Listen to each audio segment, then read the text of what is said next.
जय संकटा माता।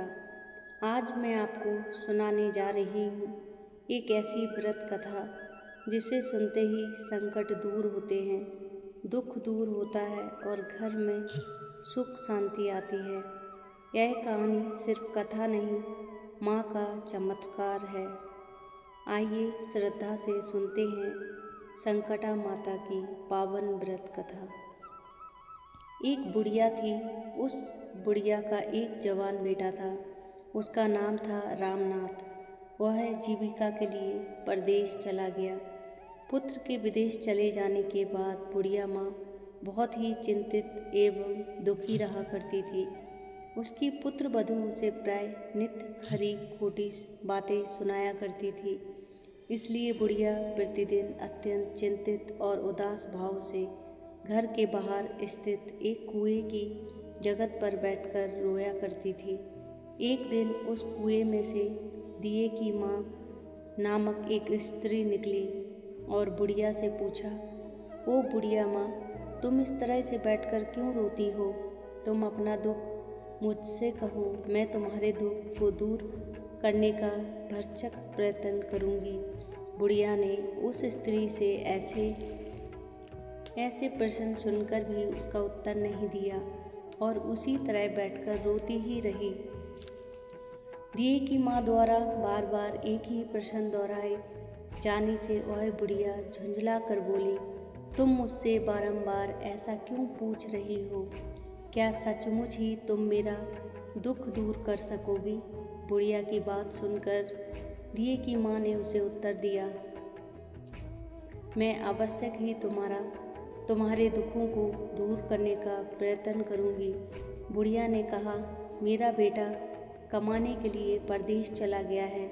उसके ना रहने पर मेरी बहू मुझे हमेशा बुरा भला कहती रहती है। मेरे दुख का यही एकमात्र कारण है।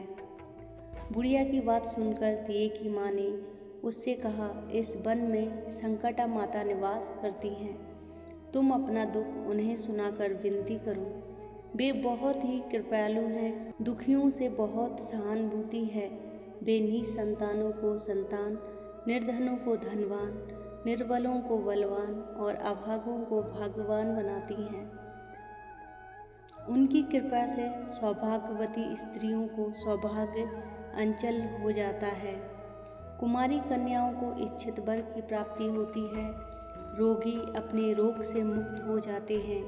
इसके अतिरिक्त और जो भी इच्छा हो उन सभी को पूरा करती हैं। इसमें संदेह नहीं है। दिए की माँ से ऐसी बात सुनकर बुढ़िया संकटा माता के पास गई और उनके चरणों में गिरकर साष्टांग दंडवत करके विलाप करने लगी। संकटा जी ने दरिद्र होकर बुढ़िया से पूछा, बुढ़िया, तुम किस दुख के कारण रो रही हो? बुढ़िया ने कहा, हे माता, आप तो सब कुछ जानने वाली हैं। आपसे कुछ भी छिपा नहीं है। आप मेरे दुख को दूर कर दे। बुढ़िया की बात सुनकर संकटा माता ने कहा, तुम पहले मुझे अपना दुख बताओ। संकटा माता के ऐसे कहने पर बुढ़िया ने कहा, मेरा लड़का परदेश चला गया है। उसके घर में ना रहने से मेरी बहू मुझे तरह तरह की बातें सुनाती रहती है। इसी कष्ट के कारण मैं विवश होकर रोती रहती हूँ। बुढ़िया की दर्द भरी बात सुनकर संकटा माता ने कहा, तुम घर जाकर मेरे लिए मनौती मान लो कि हे संकटा माता, यदि मेरा लड़का सकुशल घर वापस आ जाएगा तो मैं आपकी पूजा करूँगी और सुहागिन स्त्रियों को आमंत्रित करके उन्हें भोजन कराऊंगी। संकटा माता के कथा अनुसार उस बुढ़िया ने घर आकर लड्डू बनाए, परंतु विचित्र बात यह थी कि जब भी बुढ़िया 7 लड्डू बनाती तो 7 की जगह 8 लड्डू बन जाते। इस कारण से बुढ़िया बहुत ही असमंजस में पड़ गई कि ऐसा होने का क्या कारण है। कहीं मेरी गलती से गिनती करने में तो भूल नहीं हो रही है, अथवा अपने आप 8 लड्डू बन जाने का कोई अन्य कारण है। उसी समय वृद्ध स्त्री के भेष में माता संकटा प्रकट हुई और बुढ़िया से कहा, क्यों बुढ़िया, आज तुम्हारे यहाँ कोई उत्सव है क्या?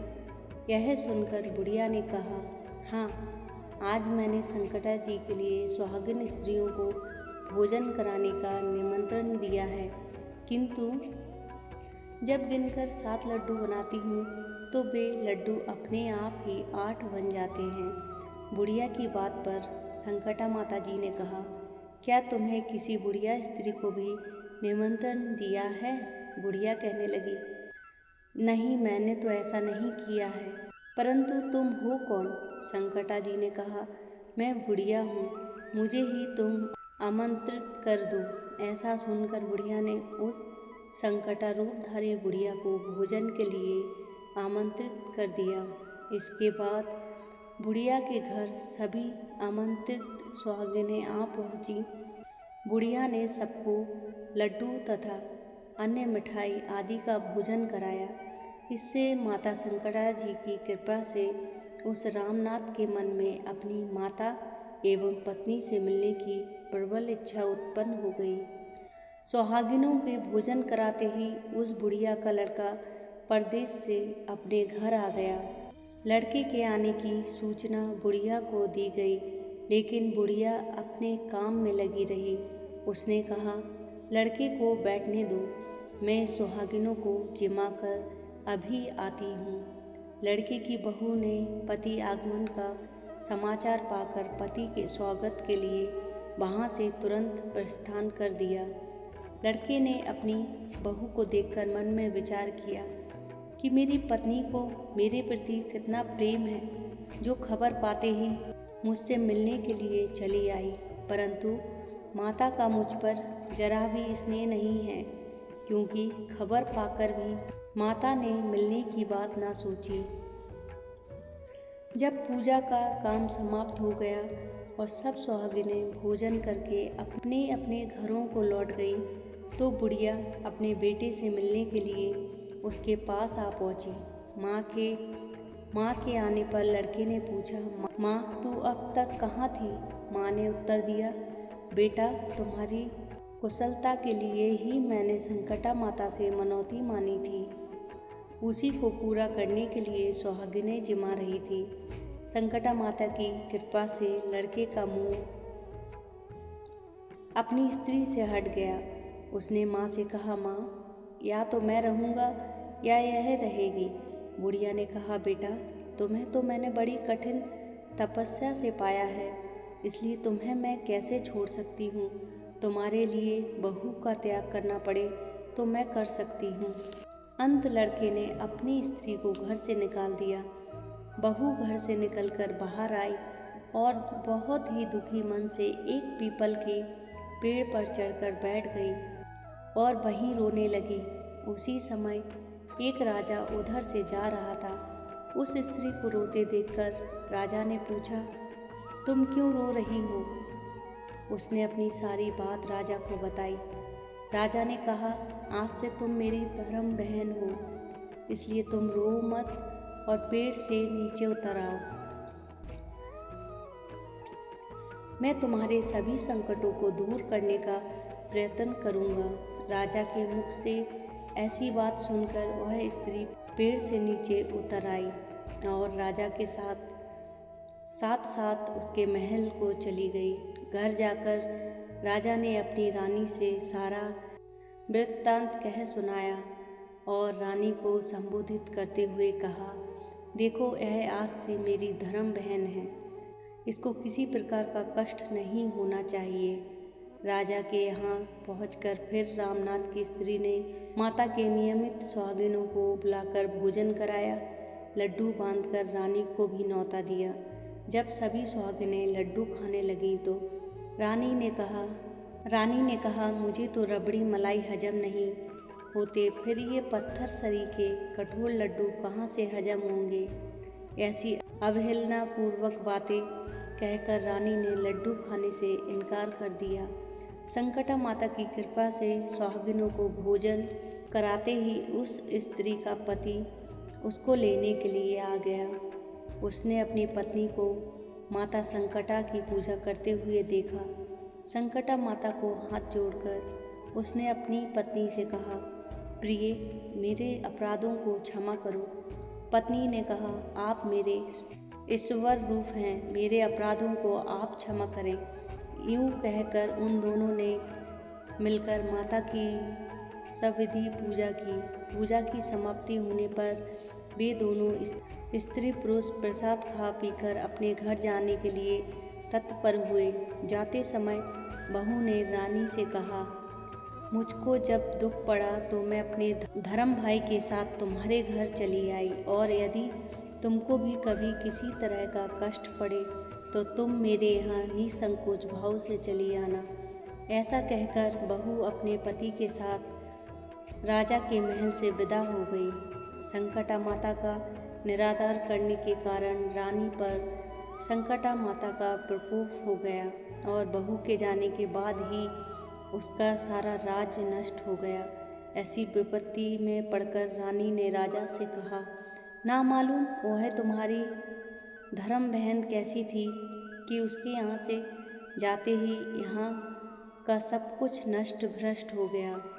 रानी ने राजा से कहा, वह जाते समय कह गई थी कि तुम्हारे ऊपर जब भी कोई कष्ट आ पड़े तुम मेरे घर चली आना, इसलिए हम लोगों को यहाँ ही चलना चाहिए।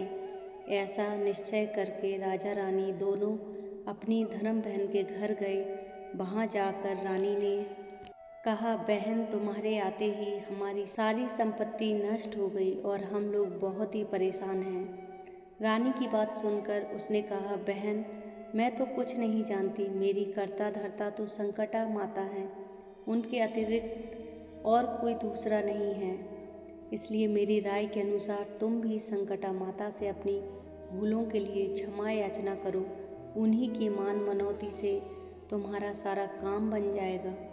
उसके कथानुसार रानी ने श्रद्धा भक्ति से संकटा जी का व्रत किया और सुहागिनों को भोजन कराया तथा अनजाने में हुई भूल के लिए संकटा माता से बारंबार क्षमा मांगी। संकटा माता प्रसन्न हो गई। रात में रानी को श्रापण दिया कि तुम दोनों कल सुबह अपने घर को चले जाओ, वहाँ जाकर मेरी पूजा और व्रत करना तथा मेरे नियमित सुहागिनों को जिमाकर, ऐसा करने से तुम्हारा गया हुआ राजपाट तुम्हें फिर से वापस मिल जाएगा।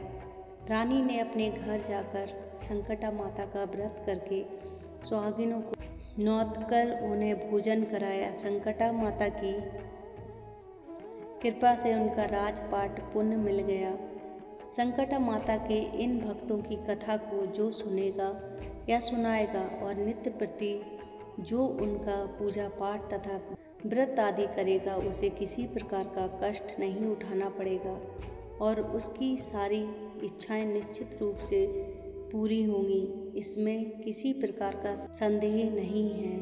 बोलो संकटा माता की जय। जिसने भी माता की इस दिव्य कथा को श्रद्धा से सुना, उसके जीवन का हर संकट मिटे, घर में सुख समृद्धि आए।